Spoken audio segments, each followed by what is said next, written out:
Hey, what's up guys, Riff here. So at this point, I think it's no mystery that on Twitter, you will see some of the most toxic behavior rewarded if the target is one that people think is an acceptable one to attack. And the reactions to this tweet parallel a lot of the issues in the gaming industry currently, and I want to talk about how they relate. So here we have this tweet, very basic, just saying men's mental health matters. Now, unless you're a psychopath, I think this is something we can all agree on. Oh wait, this is Twitter. So here's this tweet reacting to it saying, if men's mental health mattered to men, they'd be creating safe spaces for themselves and each other, pursuing therapy and creating community. Instead, they perpetuate the very behavior systems that have handicapped them in the first place, refuse to support or create community amongst each other, severely damage the women in their lives who try to care for them, and attack women online for not doing the work for them in replies to tweets like the one below, LOL. And you can see 164,000 likes on a tweet that's basically just saying, men, you deserve everything bad happening to you and it's all your fault. Now, a lot of people looked at some of the mentions here of safe spaces and communities and the claim that men don't have any of these things or have never tried. And a lot of people countered with gaming. Okay, that is a space that only a decade or two ago was predominantly men. I think it's no secret, and a lot of people found community amongst gaming, right? But nowadays, if you look at the gaming industry in particular, things look very different than they did about 20 years ago. And it's not just that there's more female gamers, it's more about the people making the games. The people making the games, whether male or female, have entered the space with an agenda, and an agenda that often demonizes men. And I think that is greatly exemplified by several stories we're going to look at today involving the gaming industry and those involved with it, beginning with this headline right here. Game developers conference advisor and video game consultant and developer Marina Diaz says F white men and gatekeepers. This is a very common gaslighting strategy for people like this who invade someone else's hobby or space and then kick out the original people and said, it was never for you in the first place. Now, who is this individual? Well, you can see she's already privated because people like this are totally afraid of any sort of criticism. But she's also the CEO of a gaming company called Three of Cups, where you can see their mission statement here. Three of Cups Games is an ethical, diverse, and inclusive games studio based in London, UK. We believe that we can help to change the world through games. We believe in emotions. We believe in making games for everyone. But above all, we believe in people. Amazing. A whole bunch of word salad about diversity and inclusivity. But they also say we believe in making games for everyone. Well, except for white men, apparently. So here's a tweet she made only a couple of days ago saying, I went from thinking I'm a shitty designer to consult and train teams at one of the biggest games companies in the world. Keep believing in yourself and F white men and gatekeepers.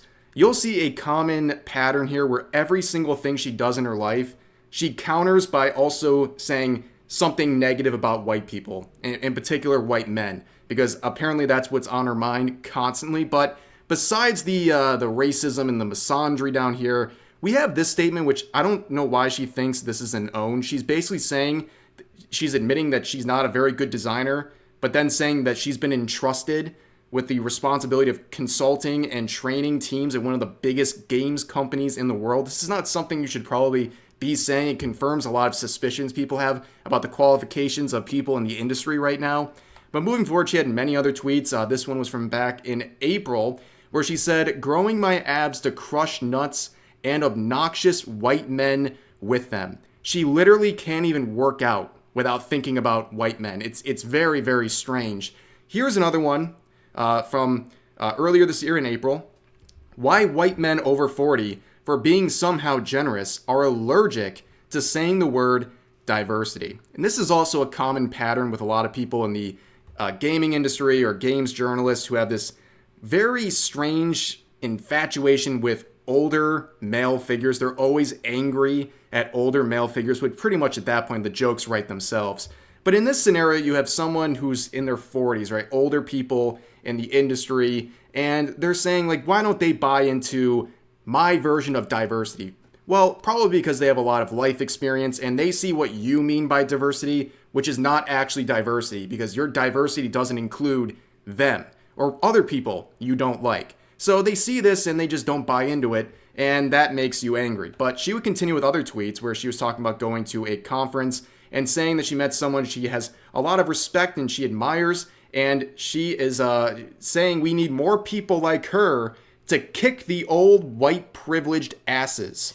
Again, nothing happens without thinking about white people as a secondary response. Here's another one where she was organizing a spontaneous meetup in Berlin for marginalized game developers and how amazing this has been. And this person says, "Oh my God, Marina, I love this." Where she replies by saying, "I was so tired of so many cis white men at meetups." First of all, ladies and gentlemen, behold, diversity and marginalized creators. Yeah, this looks like your typical games journalist meetup here. But yeah, that's the story with all of this. Clearly very unhinged. This person has an issue with white people, white gamers, and it just is blatantly obvious. And of course, as per usual with people like this, she has all that bravado when she's going unquestioned in her echo chamber, but the second she gets any real criticism or blowback, they hide and go private. I mean, we've seen this happen pretty much every single time a person in the industry is criticized for anything. Now, moving on to the next topic, we're going to shift over into animation studios here. So similar to what's going on in the gaming industry, you have people just boldface saying that they're going to prefer to hire women over men simply because of their gender and nothing to do with their credentials. So here you have Studio Smokescreen, who says, "Big news. We're proud to announce our commitment to make sure that women make up at least 70% of our entire adulting production team. We've partnered with our friends over at Women in Animation to both get feedback and source talent through the development process." Big news.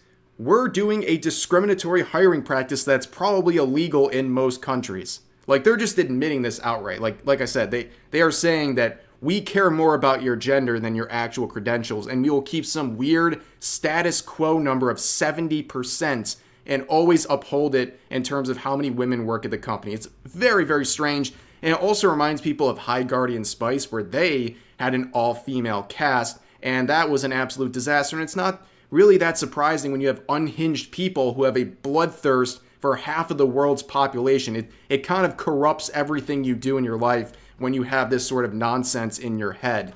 But anyways, looking at Studio Smokescreen, you can see that they have a Kickstarter project for their adulting animation, which is what they were mentioning in the original tweet. And let's see the Kickstarter. Oh, it's raised $18,000 out of its $100,000 goal with 17 hours to go. It's not going to make it. Anyways, let's move back to the gaming industry here, and we have this headline some people are talking about. Cyberpunk 2077 developer CD Projekt Red opens applications for 2024 edition of annual Girls in the Game mentorship program. Now, if you're shocked to see CD Projekt Red doing this stuff, you haven't really been paying attention the last couple of years. They have been slowly integrating more and more DEI-related stuff into their company. It's getting pretty obvious what they're focusing on recently. But this sort of mentorship program definitely reminds me of the mentorship program at Ubisoft, my channel and a lot of other channels talked about a few days ago, where they have a program where you have to identify as a woman or a non-binary individual just to be eligible to apply for this mentorship. Now, bouncing over to CD Projekt Red, you can see in their equitable practices section here, let's read this. "We're not afraid to stand up for what we believe in by implementing inclusive benefits and creating a space where everyone can be themselves. We create a positive example for other companies and help affect positive social change. We believe that talented and passionate people are our biggest strength, and creating a strength and inclusive workspace helps us create more room for them in the industry and at our company." And that's the director of Culture, Diversity, and Inclusion at CD Projekt Red. Now, that is reflected in their Girls in the Game program, where it says, "We create a mentoring and scholarship program for high school girls to help them take their first steps in the video game industry." And basically, they go on to talk about how it relates to a lot of their goals at the company. And this is one of those things, it's great that you're helping out these high school students and getting them basically their first taste of the industry, but why are you only letting women do this? Like, why not just make it an open mentorship program? You know, you're talking about inclusivity and using all different perspectives to make your product even better because you have everyone involved. But then you have programs like this that are limited to one gender. It just seems very strange, and like it could be a very good benefit just to give this to any gender. Like, I don't understand. But overall, that's kind of the relationship between reactions on social media like this to the gaming industry, as well as animation studios and other forms of entertainment, and how people have gone into those spaces and basically kicked out all the people who were there, particularly men, and created a space where there is a lot of agenda pushing, and a lot of that agenda has to do with hating on men, and it's reflected in the tweets and the public statements of many different developers across the board. But for now, that's going to do it for this video. As always, I appreciate you guys listening. Feel free to share your thoughts about today's topics in the comment section down below. Hope you guys enjoyed the video, and I'll see you next time.